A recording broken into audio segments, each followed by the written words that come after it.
Eu estava me lembrando de um episódio do livro de Dostoiévski, dos Irmãos Karamazov, onde o Ivan, um dos personagens, ele comenta sobre uma história do Grande Inquisidor, né? Nessa história, Cristo ele retorna no período da Inquisição Espanhola e naquele momento ele é preso e levado a julgamento com o Inquisidor. Então o Inquisidor o questiona e o Inquisidor ele coloca como um dos pontos centrais o momento da tentação de Cristo no deserto, né? O Inquisidor questiona, mas por que você não aceitou o poder e a espada de César que foi ofertada a você? Naquele momento você poderia ter acabado com a fome, naquele momento você poderia ter tornado o seu reino um reino mundial. Por que você não fez isso? E naquele momento o Inquisidor diz, né? Já que você não fez, nós o fizemos, né? Eu queria perguntar para vocês em que medida, né? Eu sei que talvez seja até um pouco pesado, em que medida essa teologia do domínio ela não teria um aspecto, inclusive, satânico e anticristão? Em que medida vocês veem essa questão? Nossa, Carlos, você trouxe, acho que uma das metáforas ou uma das narrativas para ilustrar bem o que a gente está tentando dizer aqui. Eu acho que a negação de Jesus ao poder, inclusive a narrativa de Mateus capítulo 4, ilustra muito bem isso, né? E a igreja fez esse, já que Jesus não recebeu, nós queremos isso.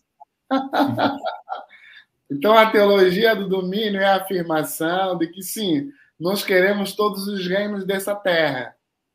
A que preço, né? A preço da intolerância religiosa, da liberdade, da não liberdade religiosa, de outras manifestações religiosas, inclusive a que preço, né?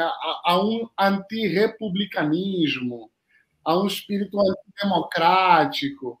Então, nesse sentido, ela é anticristã e ela está muito mais alinhada com uma pauta demoníaca nesse sentido, como aquela que divide, que se opõe ao Cristo, do que é uma pauta voltada ao Evangelho, porque eu acho que a lógica do Evangelho não é a lógica do poder, é a lógica do amor, do serviço. Eu vou nessa direção.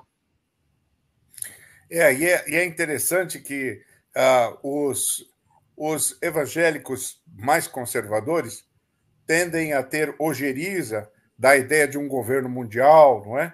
Vem nisso uma manifestação do anticristo e do fim dos tempos. E aí está a raiz também, uma das forças por detrás do nacionalismo, que é uma das marcas dos movimentos reacionários e de extrema-direita. Mas veja que esta ideia de poder de uma religião, porque não é do evangelho realmente, é de uma religião e um poder político mundial, está por detrás da teologia do domínio. E essa é exatamente o receio que eles têm. Então, há uma contradição aí. E com o elemento carismático de que está falando José Malua com muita propriedade, é muito fácil surgir um líder que se declare ungido de Deus e que seja declarado pela igreja ungido de Deus e que fala em nome de Deus para ser um líder, não é? De um país ou do mundo inteiro. E aí você vai ter as massas cristãs que se declaram Igreja de Cristo, na verdade, se constituindo em Igreja do Anticristo, que eu digo, inclusive, no meu livro, O Anticristo na Bíblia e na História. Não é?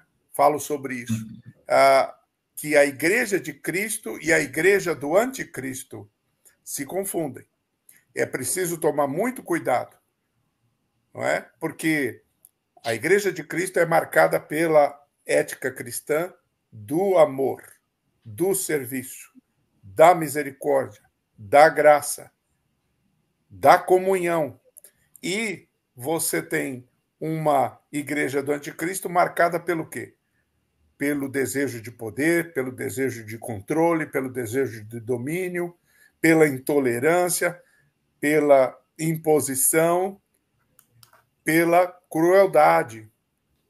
E é isso que acontece no final das contas. É a crueldade, é a exclusão, é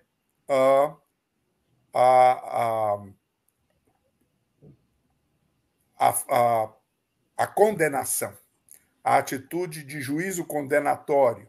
Tudo isso que é contra os princípios do amor ágape se manifestando.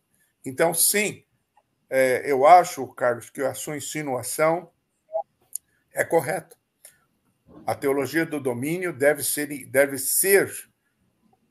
encarada como uma distorção do neocalvinismo e, dentro do movimento carismático, uma distorção do pentecostalismo de caráter demoníaco.